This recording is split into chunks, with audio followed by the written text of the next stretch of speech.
On September 10th, 2024, I was there. 2 weeks after my mother passed away, I decided to hold a celebration of life for her. It was mostly a gathering of my family to catch up, have some tri-tip, and reflect on my mom's life. It wasn't fancy. As a matter of fact, the post-mortem of my mom was the easiest process an only child could handle. She wanted to be cremated and her ashes scattered over her mom's grave. Also, she wanted no funeral services. My wife came up with the idea of holding a celebration for my mom. I set the date, and that's when we would gather. I was on a long 3-month leave of absence from work. For the first 2 months after my mom's death, I was extremely busy, clearing out the back house my mom lived in for 7 years and handling all of the legal and financial aspects of her trust. My sister and brother-in-law in Texas were kind enough to make the trip out to my neck of the woods on the weekend of the party. The fact that they were willing to postpone a trip to Muscle Shoals, Alabama to see how I was doing really touched me. Along with them meeting my wife's family, my aunt and cousin from the Central Coast, we made a trip to Muir Woods near San Francisco, a place that she went to when she was a baby back in the 1960s.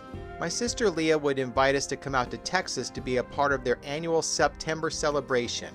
It was a huge weekend event they held every year in the beach town of Galveston. She said this gathering was bigger than Christmas in her family. After the new year in 2024, I wanted to see what it was all about. I booked the flight for my family, and on September 5th, we would be flying out to Texas. Many of the birthdays in Leah's immediate family are close to one another in the closing days of summer. My brother-in-law Heath, his birthday is on August 29th. Dustin and Wade, her oldest and youngest sons, had the same birthday, 9 years apart. Their middle son Lou was in October. If he was born on the date that he was due, it would have been the day before mine. Wade's wife Jessica, her birthday was on September 12th. Then you had me on September 15th. So 4 people had birthdays in the same week.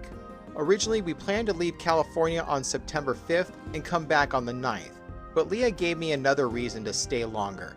Also, my work situation had aggravated me for a period of 3 months. They needed a dose of reality and realized that I have a life. Taking 11 days off with 7 of them being out of the state was me standing my ground. After the weekend in Galveston, we stayed at Leah's new house near Baytown. During that time, Leah showed us some everyday things in Texas. Checking out an H-E-B and being amazed on how low meat prices in Texas were compared to California. Of course, no visit to Texas was complete without trying a staple of fast food in that state, Whataburger. We visited the high school my dad went to in Baytown. We went to this place called Buc-ee's, which I couldn't even explain even if I tried. I don't know, part 7-Eleven, part Chevron, part Hobby Lobby is the best I can do to describe Buc-ee's. We visited the San Jacinto Monument and learned about the battle of that same location that concluded the Texas Revolution. The battle led to the capture and surrender of General Antonio Lopez de Santa Anna. I remember a King of the Hill episode about General Santa Anna and his prosthetic leg. Yeah, I know all about Santa Annie. We got his walking log under glass in Illinois, I'm glad to say. Of course, there was downtime when we watched a movie or a football game or even played games. One thing Leah threw in to get us to stay a bit longer was an Astros game at Minute Maid Park. Now, I have rooted for the Astros at a 2016 game in Oakland. I've also went to a game the last time we were in Texas in 2014. I won't bore you with what happened in that 10-year period. Let's just say the Astros turned into a much better baseball team since my first visit there. Even if people can't get over 2017. It's okay, I slap a gigantic asterisk on the 2020 season, no matter who would have won it. The Astros looked a little shaky in the first half of the season, being as far as 10 games back of the division lead in the American League West. The Astros were so sluggish in their start that after the first full month, they were one of 5 teams to had already reached the 20-loss mark. Yes, by May 1st, the Astros had as many losses as the Angels, Marlins, Rockies, and the White Sox. The Stros got it together by the All-Star break and were in a tug-of-war with the Seattle Mariners for the division lead. In the month of August, an 8-game winning streak led to them taking the division lead from the Mariners and not looking back. Going into this game, the Stros had a 4.5-game lead on the Mariners. So who would be coming to town in this, my return to the juice box? Well, this is awkward. After the 2023 season, I was done caring about the Oakland Athletics. I took the final trip to baseball's last dive bar on September 20th of that season. I couldn't support a team with a scumbag owner like John Fisher. After the 2023 season, the A's lost the title of side team after 23 years. Nothing had changed since I stopped caring. They were still a subpar baseball team that continued to pull less than 10,000 people unless their opponents were the Giants or Dodgers.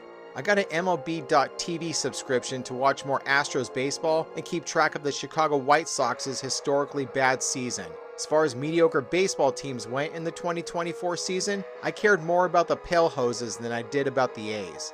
So this game had the new side team, hosting the other side team I threw aside. On the mound for the A's, J.P. Sears. For the Astros, right-handed rookie Spencer Arrighetti. With one out in the top of the first, Brent Rooker and J.J. Bleday hit back-to-back singles. Shane Langoliers would sky one to left, and it was deep enough for Rooker to tag up. He'll catch it just shy of the warning track. Here comes Brent Rooker home. And an early 1-0 lead for Oakland off a sacrifice fly. Nothing for the Astros in the bottom half, despite a single for Yordan Alvarez. In the top of the second, Zach Geloff would crush the first offering of the inning to the train tracks. Crawford boxes. My sister got Wade tickets to this game for his birthday. He was sitting in the first row at the Crawford boxes. He had never sat in that area before. I'm just saying this so you're not subjected to hear the announcers. Dynamite! After that solo blast by Geloff, it was quiet for a while. Any rallies the A's or Astros had going, Sears and Arrighetti would snuff them out. In fact, it was a 1-2-3 inning for both sides in the fifth. When I got out of my seat in the sixth inning, I really didn't miss much. I set out to get some of that tasty Bluebell ice cream. On the way to get a pint of cookies and cream, I got a media guide and a jersey at one of their team shops. Hey, if they're clearing out their inventory of City Connect replicas at the hot price of $50, you bet your bippy I was getting one. I got back to my seat before the seventh inning started, and this is when the game got interesting. The A's tried to rally again with runners on first and second with 2 outs. Caleb Ort would replace Arrighetti on the mound and got Jacob Wilson to ground out to keep the Astros in the game. In the bottom of the seventh, the Stros would wake up. Tyler Ferguson would replace Sears. With 1 out, Ben Gamel would draw a walk. John Singleton would pinch hit for former Giant Mauricio Dubon and finally got the Astros on the board. Bleday on the run. He's looking up. It's off the wall. And coming around to score is Ben Gamel. He'll charge home. To third goes Singleton and a stand-up triple for the pinch hitter. Next was Jose Altuve. He would hit a looper that I screamed at to drop. Coming in, it's going to drop. And in comes Hayward to tie it up. The eighth inning was pretty quiet with the exception of a hit for each side. Josh Hader would come in for Ryan Presley in the ninth to keep the game even. In the bottom of the ninth, the Astros were looking to walk it off and Scott Alexander would try to prevent that from happening. With 2 outs, the Stros started to get a rally going.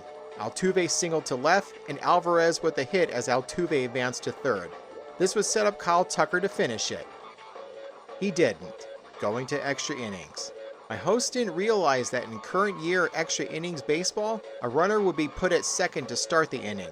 That was one of the new brilliant ideas to get these extra inning games over quickly. Just like everything else Major League Baseball has crammed into the game for the past 5 years to shorten the length of games. Brian Abreu would come in to relieve Hader in the 10th. Despite a sacrifice bunt from Jacob Wilson to move Nick Allen to third, Abreu struck out the next 2 batters. The A's had a laundry list of changes in the lineup, mostly position changes as Tucker began the bottom of the 10th as the runner on second for Houston. The changes included Oakland putting their all-star flamethrower Mason Miller. Alex Bregman would ground out while Tucker moved to third. So did Yanier Diaz. It was up to Jeremy Pena to end it. Drop! Drop! Drop! Oh my gosh! Unlike Leah, my exclamation wasn't my acknowledgement of a great catch by Cameron. It was mounting frustration coming to a head. This was the A's for crying out loud. Why were they making this hard? I would scream into the domed air. The 11th inning was a throwaway inning. Abreu struck out the side and Hogan Harris struck out 2 to force another inning. Hector Neris would take over pitching duties for Houston as we would sit through another inning. The 12th inning was when the A's threw everything but the kitchen sink and the Astros didn't know what hit them. It started with Cameron laying down a bunt single to move Geloff to third. Max Schumann would try the same thing. And he does. Lays it down. Here comes Geloff home. What kind of throw was that? I've seen better throws to get runners out in cricket. The third and safe. Nick Allen was the next batter, and another squeeze play? Oh my gosh! Oakland A's running amok. Run scores. For the Astros defense. The nightmare finally ends after Wilson hit into a double play. Altuve on to first. The Astros would try in the 12th, with Hayward on second to start the inning. Altuve would bring the Stros within one. This one going out towards the gap. It's going to hit off that bullpen wall, and it's going to get past Schumann. He was backing up. Here comes Jason Hayward, and it's 4-3. But they just couldn't get Altuve home to at least tie the game. Alvarez grounded out, Tucker struck out looking, and Bregman grounded out to end the night. Over to first and getting out of it. While the Astros lost 2 of 3 to the A's, they weren't affected in the standings. The Padres and Rangers would help out in beating the Mariners during that time frame. The Astros would stay ahead of Seattle over the next 2 weeks. On September 24th, the Stros would cause Mariner fans to panic when they beat the M's to clinch the division. With the Yankees and the Cleveland baseball team clinching first-round byes in the American League, that meant the Astros would have to endure a best-of-3 wildcard series at home. They would be facing the Detroit Tigers, a team that got on a roll in the last 2 months of the season. At least one 4-game winning streak and a 6-game winning streak in August and September. On that final weekend of the season, all they had to do was win, and they were in. Not only did the Tigers clinch the final playoff spot on September 27th, it made me one happy baseball fan. They dealt the Chicago White Sox a record-breaking loss. The loss that had the White Sox become the new kings of losing. 121 losses for the Southsiders, passing the 1962 New York Mets. The streak would end for the Astros. They would be missing the ALCS for the first time since 2016. They wouldn't even survive the wave the Tigers were riding on. While the Stros tried, they came up short, especially in this second game. The Astros took a 2-1 lead in the 7th inning, but the Tigers roared for a 4-run rally in the 8th and never looked back. He's in. Torkelson is in. They're waving him home. Torkelson around third. He will score. To add insult to injury, the Tigers were managed by A.J. Hinch.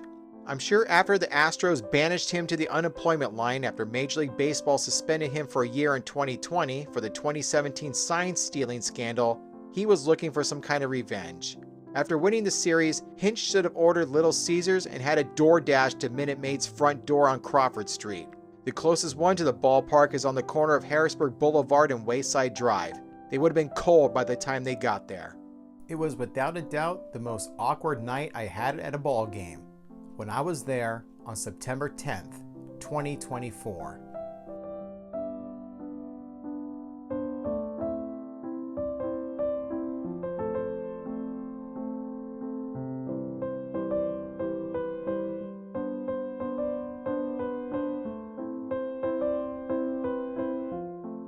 Stars at night, big and bright, deep in the heart of Texas. The prairie sky is wide and high, deep in the heart of Texas. The sage in bloom is like perfume, deep in the heart of Texas. Reminds me of the one I love, deep in the heart of Texas.